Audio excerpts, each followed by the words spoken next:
This is an in-wall mount faucet.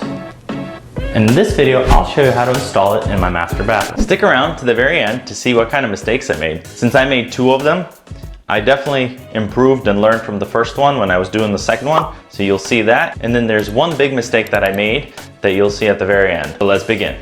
So I got my faucets from zekeliving.com. I'll have links in the description below. This is the part that will be outside of the wall, and this is the pipe that will be in the wall, and the knobs that will be outside of the wall. It's very simple and sleek design. They also provided some Teflon tape and an Allen key. Next, I removed the knobs from the pipe piece, since I'll be using the pipe piece to help me lay out the design. Also, you can see they have a color coded with blue for the cold side and red for the hot side on both the pipe and the gasket on the knobs.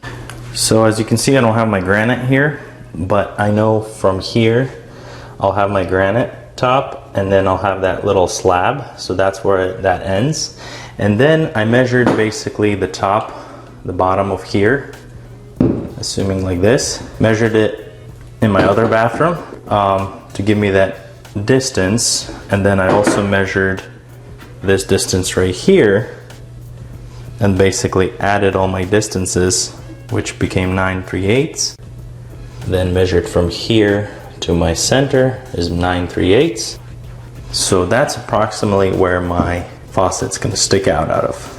So the first step is to find where your studs are. So in my case, I used this Wallabot DIY 2 to find the studs, which are right here. You can also use as simple as a magnet to find where the holes are. And I have a separate video where I went through the different processes of finding your studs. You can check that out in the cards or in the links in the description below. Next, I measured this distance right here and made sure that this distance is the same, because this is where my mirror is going to be, because I wanted to make sure that it's in the center between the mirror and the top of the slab. So as you can see, I made this outline right here as to where I'm going to cut my square piece, and the reason it's below the slab is because I want the slab covering the cut, and the reason why it's above my mirror line is because I want the mirror covering. That way I don't have to do a lot of drywall work. So the only lines I'm gonna have to cover is here and here. Now notice I went past the studs over here because I'm gonna be drilling through there to support the 2x4 that you'll see. So I need to make sure I have room on this side. Now that I'm actually speaking, I might have to cut more so I can actually put the drill in there. Anyway, so I'm basically going a little bit bigger square than what I need. So then let's cut this open and we'll go from there. Make sure you use a brand new blade, that helps. I also actually ended up using drywall knife because it just worked a lot better compared to a utility knife. But as you can see, I used a little bit of both.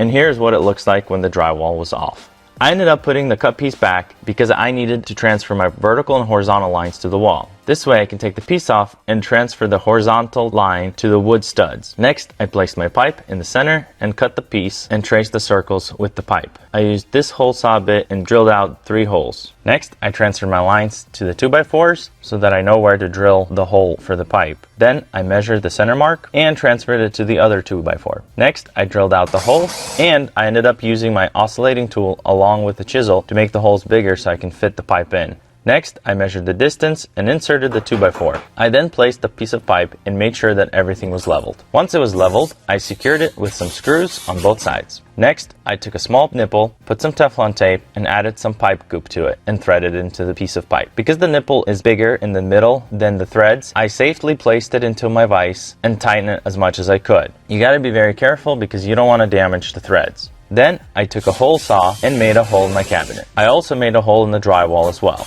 Next, I got these extra long water supply connector hoses. I'll have links for everything below, and ran through the cabinet inside the wall. I then put the Teflon tape to the nipple that I already installed into the pipe. I positioned the pipe piece into the wall where I will be attaching the hoses. I used some pipe goop and then threaded the hoses onto the pipe. I did this on both sides. I installed the knobs to make sure that the space between the knob and the wood is big enough to fit a drywall. I made sure it was the same on both sides. Next, I used these pipe clamps. Probably not ideal for this application, but that's what I had around the house and it worked. And secured the pipe assembly to the wood.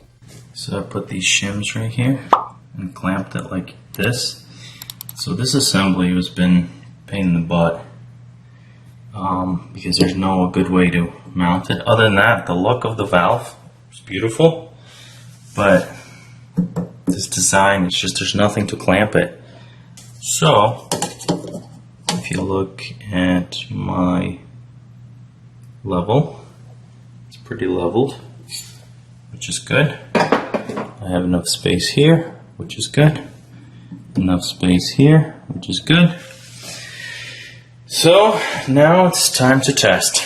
Before I continued with the test, I wanted to show you an easier setup that was much better for the second faucet that I did. I basically installed the 2x4 in this position instead, installed the pipe with the hose, secured the 2x4 with some screws on both sides, and used the same pipe clamps to secure on one side, leveled it, and secured it on the other side. And let me tell you, this was much easier and it was perfect. Next, I installed the hose to the water supply valve and used the crescent wrench to make sure that they're nice and tight. Doing the water test is very important because once the wall is closed up, you won't know if you have a leak or not. At first, I got distracted by the brown water coming out, but quickly I realized and saw that the faucet was leaking and another connection point was leaking as well. I should have known better. So I took the faucet off and put some Teflon tape to make sure the leak goes away. Next, I did the test again. I made sure that these two valves were fully open, and what do you know, I have another little leak in the nipple that is attached to the brass pipe. So because of that leak that I had, I decided to use this, it's called fast tape. It's a little thicker, so I should get a better seal here.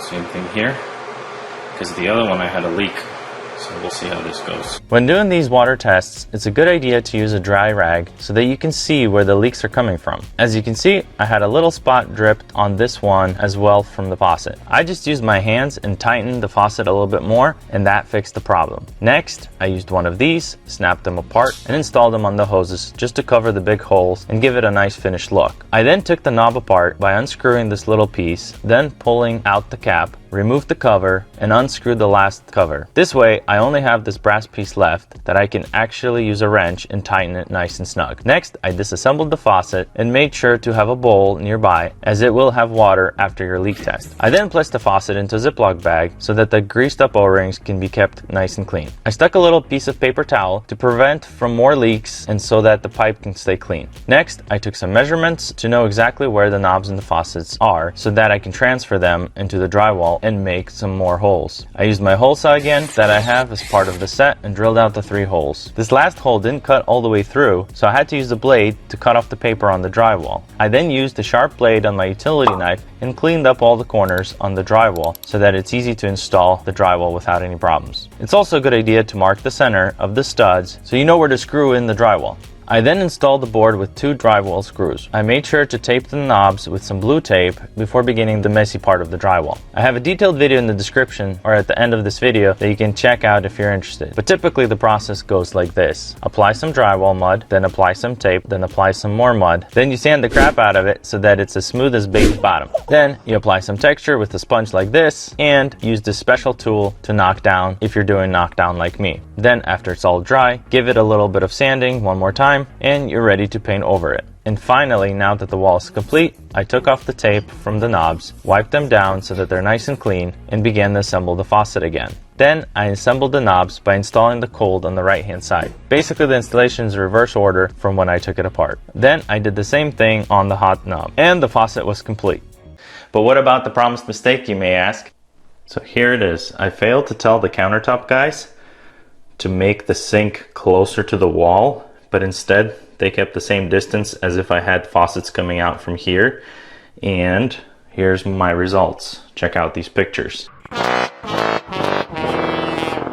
So here's what I ended up doing. I installed a nipple with a coupling to extend the faucet out a little bit. I then made a white cover out of PVC pipe to hide the brass coupling. I had to sand the outside diameter of the pipe in order to match the same profile as the faucet, so it blends in nicely. And finally, I spray painted the PVC piece black to match the faucet, and honestly, it worked.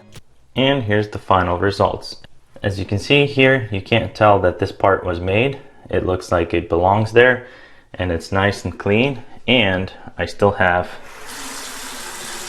enough room, not as much as I would like, but enough room to still wash and minimize the splash in comparison to before. If this was helpful or informative, smash that like button and check out this video next. Thanks.